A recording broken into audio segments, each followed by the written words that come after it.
I dream with my eyes open. I never look forward to sleep. That's why I don't sleep, because I dream with my eyes open. I want to become the things that I see. And if you ain't taking advantage of all of your resources and relationships, and you sitting on your ass being a lazy bum, complaining about everything but still ain't doing shit, listen, watch me go get it. Let me tell you something. I want you to know you've got something in you that's stronger than that poison you're putting in your body. And you need to be around some people that can help you get in touch with your power, because you know that your life deserves this. See, I think that the reason that we abuse ourselves with drugs and alcohol is that we're trying to numb something in us that's aching us, that's urging us, that's nagging us to do something bigger and better. It can't be because it tastes so good. It can't be because crack feels so good, or cocaine. Is not that simple. You are not regular. You are a talented athlete. So stay your ass in the gym, stay focused on them books, stay in your college dorms. You got the rest of your life to chase chicks and get money, man. That when we are deluding ourselves or polluting our minds, it numbs us where we don't have to face reality, because we don't know what we've got going for us. See, once you discover who you are, the truth of knowing who you are will set you free from ever wanting alcohol, from ever wanting any kind of drug that's going to destroy who you are. Once you begin to know who you are, it will set you free from believing, I can't see myself doing any better. Once you discover this power, the perfect essence of who you are, that's in all of us, that's permeating our being, that enable us to be the directors of our lives. The possibility that we can begin to develop the mindset to bring out the best in people, to encourage them to achieve their greatness and support them in their dreams.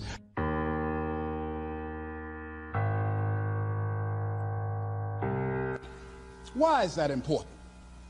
Because what it will do, it will cause you to focus. It will cause you to concentrate. When that other conversation is going on, telling you what you cannot do, telling you all of the impossibilities and all of the obstacles, your concentrating will begin to create a larger vision within yourself, and you'll start looking for and seeing some new opportunities. You start creating some openings for yourself. As you begin to read that every day, day in and day out, that will make you focus. That will discipline your thinking. And you'll get all kind of creative ideas. As I talk to you right now, being involved in this immersion process, you're going to create some openings for yourself. You're going to get some ideas. You're going to feel your adrenaline flowing, and you're going to think about something, some idea you had. And you say, I want to go back and I'm going to look at that again from a different vantage point, not from the level of the problem of the obstacles that I encountered, but from a higher vantage point. Because what you will begin to see and to know as I talk to the higher consciousness within you, that you are powerful, that you are a miracle worker. And that inner conversation has conditioned you to believe that you are not. And as you begin to discover the truth of who you are, whatever challenge that you're facing in life, and if you're living, you're facing some challenge, you'll begin to know that you're powerful and that you're a miracle maker. So as you begin to write down exactly what it is that you want, read it every day. The next thing is, see yourself there. How will you feel once you get there? What will the experience be like for you? What will be different? What kind of person do you have to become in order to get there? Visualize yourself there, living the experience. I remember when I ran for state representative in Columbus, Ohio, and I had a lot of people telling me, and you got to watch not only the conversation within, but the conversation without, telling me, Les, you can't possibly win. You can't do that. And I went down to the legislature, and I saw myself. I knew what I wanted. I saw myself in the chair. I pointed out the chair that I wanted. I used to go and sit up in the galleries and watch the legislative process. I used to go to the committee meetings and listen to legislation being introduced. I learned how to write legislation, how to amend legislation.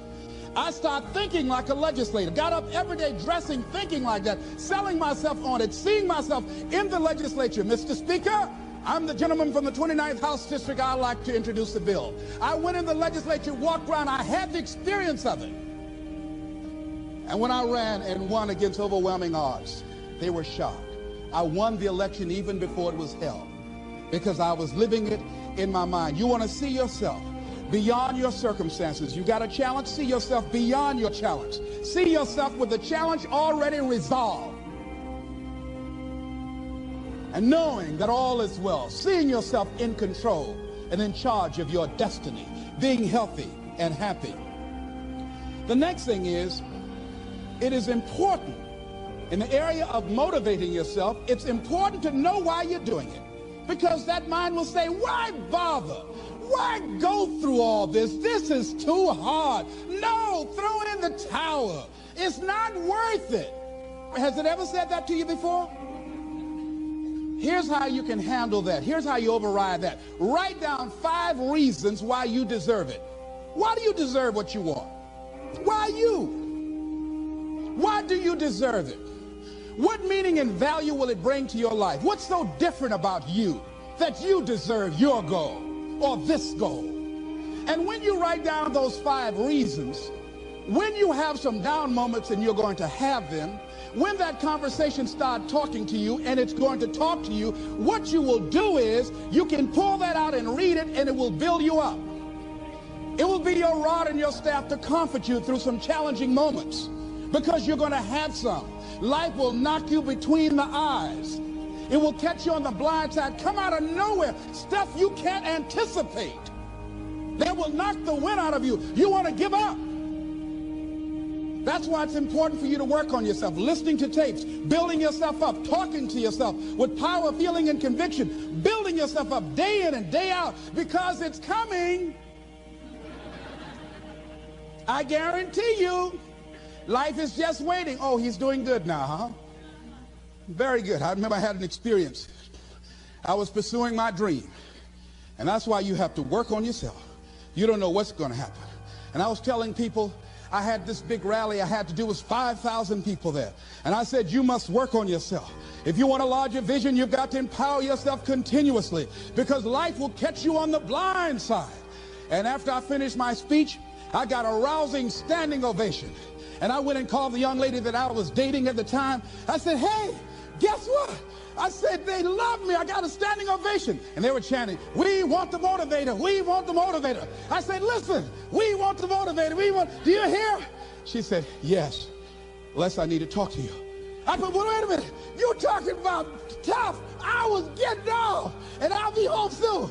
Les, I heard a voice in the background. Hurry up and tell him. Who's that? Les, you've been gone a lot, and there's somebody else. What? And they came in. Les, come on, Mr. Motivator. They want you back out there. Wait a minute, hold a minute. What'd you say? I'm sorry, there's someone else. And I heard the voice say, hang the phone up. Come on. I say, wait a minute. I say, hey, Motivator, come on. They want you. Can't you hear them cheering? I say, okay. I say, when you working on a larger vision, I say, you got to really work on yourself, because life will catch you on the blind side.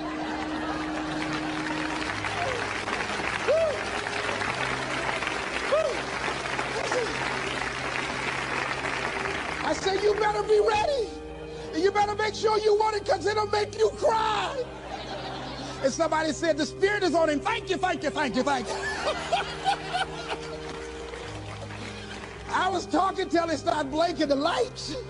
They had to come pull me off, and I said, you got to have a larger vision. You make sure, wait a minute, you make sure you work on yourself. They said, come on, Mr. Brown, come on. Yeah. I went back to my hotel room, and loneliness and heartbreak was sitting on the bed, said, are you coming in now? Do you have your larger vision now? How's your positive attitude? Say, get on in here. Are you still breathing? Shut up. You want your gold? No, I don't want this gold now. Life will wear you out. You'll be saying, no, I can't, and no, I won't. You try to read it, can't see nothing through the tears. I went plundering through the drawers in this hotel trying to find a Gideon Bible, anything, you know. I said, somebody, anybody help me. Yahweh, Yahoo, anybody. So, boy, I tell you, that's why you got to work on yourself. Because life will send you some curves you cannot anticipate. The next thing is that whatever you do, you want to develop technical mastery. You want to be the best at what you do. You want to master it. See, part of self-motivation is you've got to find something that gives you a strong sense of competence. Well, you become known for that. You develop a reputation of being good at doing that. You set some high personal standards for yourself. You're not competing with anybody else. You're just unfolding yourself to be the best person that you could be. That you want to give the best quality service that you can give, because that is a statement about who you are. The other thing that's the key to self-motivation is recognize the fact that you're going to get into some slumps. Recognize the fact that you're going to encounter a great deal of failure in life. It goes with the territory. But in the face of that, you want to be relentless. When you want something, you don't expect everybody to say, oh, come on in. Oh, you want this? Oh, great. We want to give this to you. You're such a nice person. You're doing it for your family, aren't you? Great. No, life isn't like that. No, many doors will be closed in your face. Many loans that you will want. And they'll say, no, you don't have enough collateral. You don't have enough credit. And most people will give up. But you've got to decide that I'm going to be fearless. I refuse to be denied. And I'm going to go all out. I'm going to be relentless. I don't care how many no's I encounter. I like something Isaiah Thomas said when he was getting ready for a basketball game. He said, I'm going to either shoot us in or shoot us out. But I'm not going to not do anything. And that's the way to go. You can't make a basket unless you shoot the ball. You can't hit a home run unless you take a swing at it. Most people won't even take a swing. Well, I probably won't make it anyhow. That's the conversation within. They probably won't give it to me anyhow. If you want something, you've got to be relentless. You've got to decide, I deserve this, and I'm going to have it. And you go all out to get it. That drives you. The next thing is that when you want something out of life, you've got to be willing to go into action. Don't wait around for things to be just right. Don't wait for things to be perfect. Don't wait for the ideal situation. It will never be ideal. There will always be a reason. Well, as soon as the children grow up, or as soon as I pay my bills, or as soon as I get my divorce, as soon as I get enough money together, do what you can, where you are with what you have, and never be satisfied. A lot of people never take a chance in life. They don't want to take any chances. They want the situation to be ideal. See, that's not walking by faith. That's walking by sight. If I can see it, I'll do it. No. That's a lot of people saying, if I can see it, I'll believe it. No. If you believe it, you can see it.